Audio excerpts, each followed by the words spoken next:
రామ్టాక్కి తిరిగి స్వాగతం. బుల్డోజర్ బాబా అందరికీ తెలుసు, దేశం మొత్తం తెలుసు. బుల్డోజర్ బాబా అంటే యోగి ఆదిత్యనాథ్.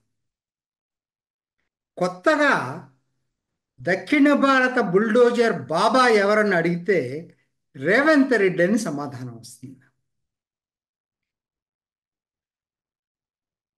ఇది ఈ అసలు ఈ బుల్డోజర్ బాబా, బుల్డోజర్ న్యాయం అంటే ఏంటి, ఎందుకు మోస్ట్ పాపులర్ అయింది? ఉత్తరప్రదేశ్లో అత్యంత ప్రజాదరణ పొందినటువంటి యాక్షన్ అది బుల్డోజర్ బాబా.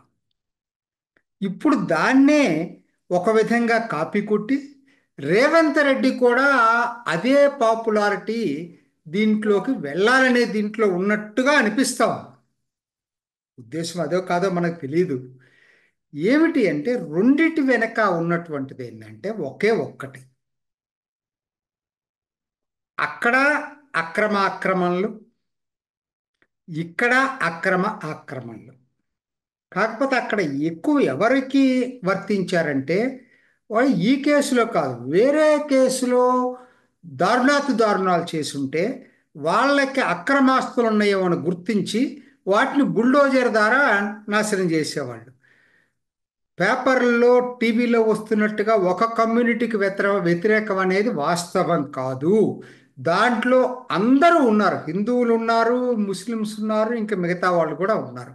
అప్పర్ క్యాస్ట్లు ఉన్నారు, లోయర్ క్యాస్ట్లు ఉన్నారు హిందువుల్లో. కాబట్టి అది వాస్తవం కాదు, జనాల్లో అది మోస్ట్ పాపులర్. అట్లనే ఇక్కడ ఈ చెరువులు, నాలాలు, మూసీ నదిలో ఆక్రమణలు ఉన్నాయి కాబట్టి అదే న్యాయాన్ని, బుల్డోజర్ న్యాయాన్ని ఇక్కడ తీసుకురావాలనేది రేవంత్ రెడ్డి కోరిక. అసలు ఎందుకని? ఇప్పుడు మామూలుగా అసలు ఈ ఈ పద్ధతిని ఎందుకు అడాప్ట్ చేసుకున్నారని ఆలోచించినప్పుడు ఏమీ లేదు. మీకు కోర్టులకు వెళ్ళారనుకోండి, ఇది ఆక్రమణ అని ప్రభుత్వం కోర్టుకు వెళ్ళింది అనుకోండి, కోర్టుల్లో న్యాయం దొరకటానికి దశాబ్దాలు పడుతుంది. మన వ్యవస్థ అలా ఉంది. అందుకోసం అని చెప్పి ఈ ఆల్టర్నేటివ్ జస్టిస్ అంటారు. జనరల్గా ప్రభుత్వాలు కాదు, కొన్ని మాఫియాలు చేస్తూ ఉంటాయి ఆల్టర్నేటివ్ జస్టిస్. కొంతమంది పెద్ద మనుషులు కూడా చేస్తూ ఉంటారు. ఇద్దరు వెళ్తే వాళ్ళకి పరిష్కారం చూపిస్తూ ఉంటారు. ఇవాళ దీన్ని ప్రభుత్వం ఎంచుకుందండి. కరెక్ట్గా చెప్పాలంటే బుల్డోజర్ న్యాయం అంటే అది. ఎందుకంటే మనం చేసేది మంచి పని, కోర్టుల దగ్గరికి వెళ్తే లేట్ అవుతుంది. సో పద్ధతి ప్రకారం కాకుండా ఎటుది ఆక్రమణ కూల్చిపారేయటం అనేది ఇదైతే ఈజీ ప్రాసెస్ అనే దీంతో మొదలైంది యోగి ఆదిత్యనాథ్ దగ్గర. ఆయనకి మొట్టికాయలు వేసింది ఇటీవల కాలంలో సుప్రీంకోర్టు. స్టేటస్ కో ఇచ్చింది, ఇప్పుడు చేయటానికి లేదు అని చెప్పి. అయితే కోర్స్ దానికి ఆయన సమర్థించుకునేది ఏంటంటే ఆక్రమణలే మేము చేస్తున్నాం తప్పితే మిగతా చేయట్లేదు అనేది. ఏదైనా ఓ పద్ధతి ప్రకారం చేయాలనేది కోర్టుల యొక్క వాదన. అదే ఎగ్జాక్ట్గా ఈరోజు హైకోర్టులో జరిగినటువంటి వాదన. ముఖ్యంగా హైకోర్టు స్టే ఇచ్చిన దాన్ని కూడా కూల్చేశారట. మనం చెప్పాలి, హైకోర్టు న్యాయమూర్తులు చెప్పారు ఇవాళ. సో అది హై కమిషనర్ని వర్చువల్గా ఆయన హాజరయ్యాడు. వాళ్ళ న్యాయవాది కాదు, ఆయన్నే హాజరయ్యాడు. అసలు క్వశ్చన్ల మీద క్వశ్చన్లు వేశారు. అసలు శని ఆదివారాలు ఎందుకు కూలుస్తున్నారు? త్రిసభ్య ధర్మాసనం ఎప్పుడో చెప్పింది ఆదివారాలు కూల్చొద్దని, మళ్ళా ఎందుకు అదే పని చేస్తున్నారు? తర్వాత హైకోర్టు స్టే ఇచ్చినా కూల్చేస్తారా అంటే రంగనాథ్ ఏదో చెప్పారు, హైడ్రా కమిషనర్ ఏంటంటే ఇది తహసీల్దార్ అడిగితే పంపించామనంటే. ఓకే, తహసీల్దార్ అడిగితే చార్మినార్ కూల్చడానికి కూడా తహసీల్దార్ జేసీబీలు అడిగితే పంపిస్తావా? ఇది పాయింట్ ఏంటంటే అది చాలా సిల్లీగా ఉంది. తహసీల్దార్ అడిగాడు కాబట్టి పంపించానని పాయింట్ అసలు ఏదో అది చాలా సిల్లీగా ఉంది. అది వాళ్ళు బాగా కరెక్ట్ అయినటువంటి కొటేషన్ ఇచ్చి కోర్టు చాలా గట్టిగా చెప్పింది. మీకు నిబంధనలు పాటించకపోయేటట్టయితే అసలు మీరు హైడ్రా జీవోకే నేను స్టే ఇవ్వాల్సిన పరిస్థితి వస్తుందని చెప్పాడు. సబ్ రిజిస్ట్రారు ఎక్కడ ఈ ఆక్రమణలు? సబ్ రిజిస్ట్రార్ రిజిస్ట్రేషన్లు చేస్తున్నారు, మున్సిపాలిటీనో పంచాయతీనో అనుమతి పత్రాలు ఇస్తున్నారు, ఆ తర్వాతనే వాళ్ళు కట్టుకుంటున్నారు. వీటన్నిటిని సమగ్రంగా చర్చించి మనం ఒక నిర్ణయం తీసుకోవాలి తప్పితే కోర్టులు లేని టైంలో చూసి కోర్టులకు సెలవులు ఉన్న టైంలో చూసి ఏదో ఒక అర్ధంతరంగా తీసుకొచ్చి నోటీసు కూడా టైం ఇవ్వకుండా చేయటం అనేది ఏ పద్ధతిగా సబబు అవుతుందని చెప్పి ఇది ఆటవిక న్యాయం అవుతుంది అనేది ఆ పదం వాడలేదు కానీ ఆల్మోస్ట్ అదే అర్థం వచ్చేటట్టుగా హైకోర్టు చెప్పడం జరిగింది. అసలు ఇంకోటి కూడా వాళ్ళు దీంట్లోకి వెళ్ళారు. వీటన్నిటికీ ఎఫ్టిఎల్ ఇంతవరకు మీరు నిర్ధారించారా? ఎఫ్టిఎల్ఏ నిర్ధారించకుండా అక్రమాలని ఎలా చెప్తారు మీరు? మొత్తం మీరు ఒక దీని మీద సమగ్రమైనటువంటి మీకు విధానం లేదు. రెండోది జివో సరిపోతుందా? ఎందుకంటే మీరు రకరకాల చట్టాలు దీంట్లో ఇమిడి ఉన్నాయి. దీనికి మరి చట్టబద్ధత తీసుకొచ్చారా ఇంతవరకు? ఎగ్జిక్యూటివ్ ఆర్డర్ సరిపోదు కదా ఇటువంటి వాటికి. లెజిస్లేటివ్ అసెంబ్లీలో చట్టం చేయాలి కదా. మరి ఇవన్నీ సమస్యలు ఉన్నాయండి దీంట్లో. ఇది కేసు ఇప్పుడు ఏంటంటే స్టేటస్ కో ఇచ్చారు. అక్టోబర్ 15 దాకా ఎటువంటి కార్యక్రమాలు లేవు హైడ్రాకి. కొత్తగా కూడా స్టాఫ్ని తీసుకున్నట్టున్నారు 169 మందిని. వాళ్ళందరికీ పని లేదు, గోళ్ళు గిల్లుకుంటా కూర్చోవాలి అక్టోబర్ 15 దాకా. సరే, ఏం జరిగింది మొత్తం ఒక్కసారి ఆలోచిద్దామండి. ఎలా జరిగింది ఏంటి అనేది చూసుకున్నప్పుడు నాగార్జున కన్వెన్షన్ కూల్చినప్పుడు ఆల్మోస్ట్ అందరూ చాలా వరకు మద్దతు ఇచ్చారండి. అంటే ఇంకొకటి కూడా ఉందండి. ఏమైందంటే ఇది ఆ రోజు తెలంగాణ ఉద్యమంలో కూడా రామోజీరావు కన్వెన్షన్ రెండింటిని ఒక టార్గెట్గా చూపించడం జరిగింది ఉద్యమకారులు. సో కన్వెన్షన్ కూల్చినప్పుడు అందుకని పెద్ద వ్యతిరేకత రాలా. అది దాంట్లో ఏమవుతుంది, ప్రజలకు సంబంధించింది కాదు, ఒక వ్యాపారవేత్తకు సంబంధించింది కాబట్టి వివాదం రాలేదు.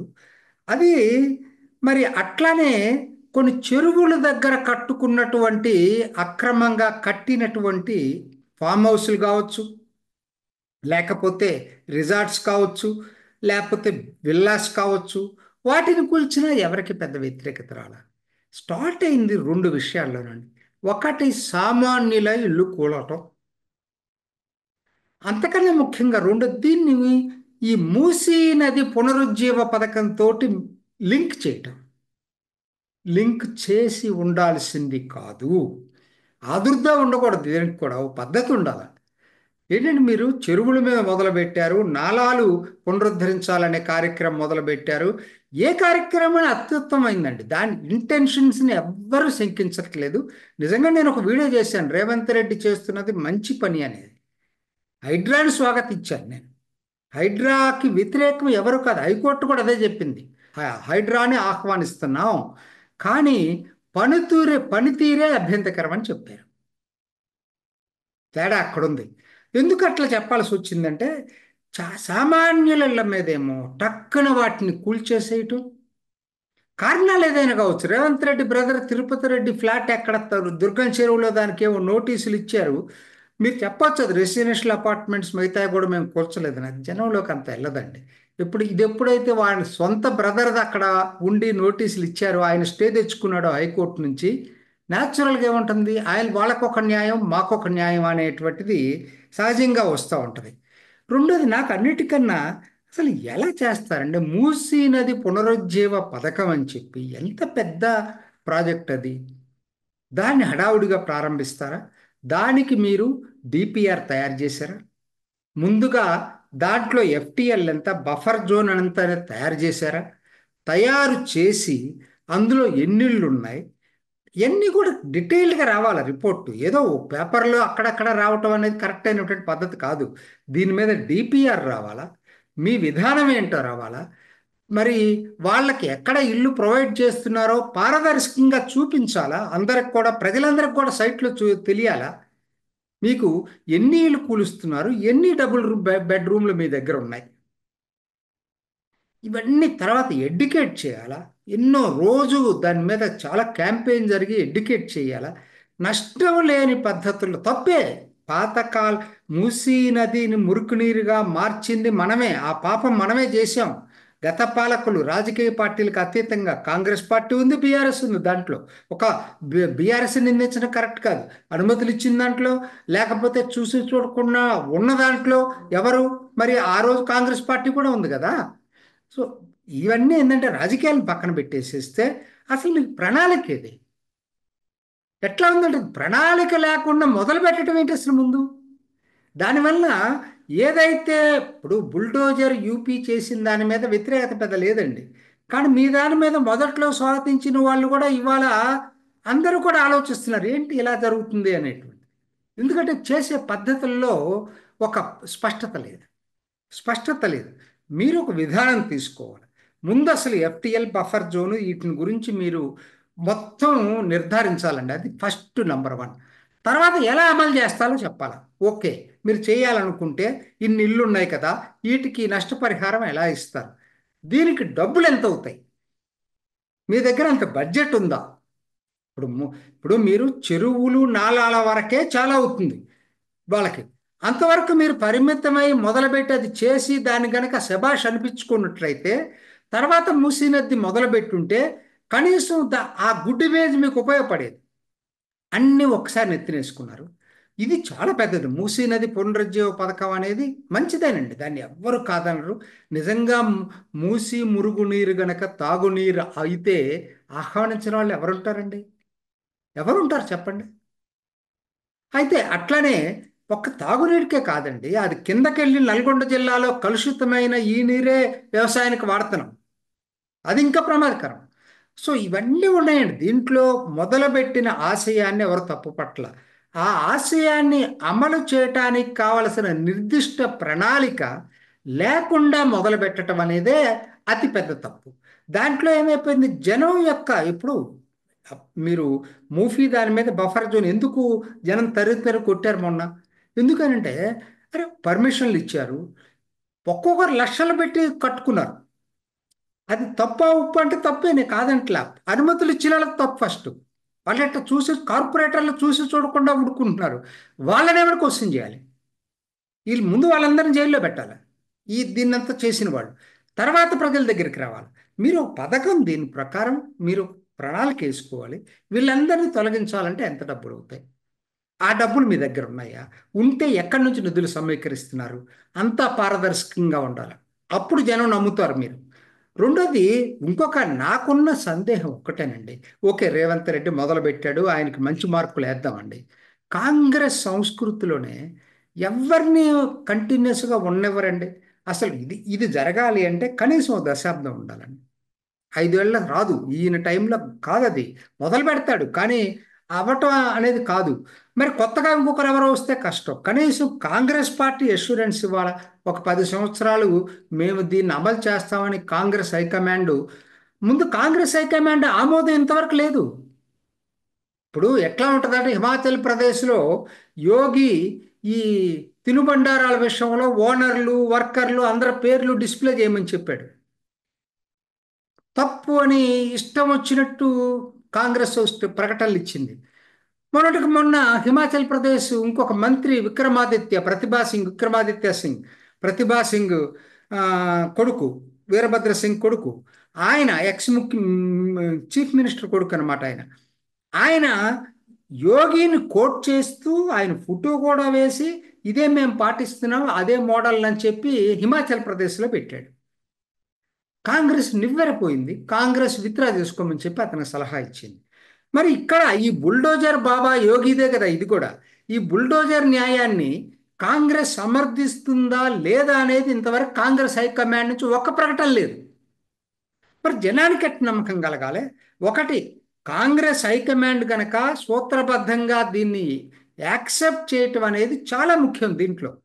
ఎందుకంటే మొదలుపెట్టి ఇది జీవితాలతో సంబంధించిన విషయం, ఎన్విరాన్మెంట్కి సంబంధించిన విషయం. దాని విషయంలో మేము అందరం మీతో మద్దతుగా ఉంటాం.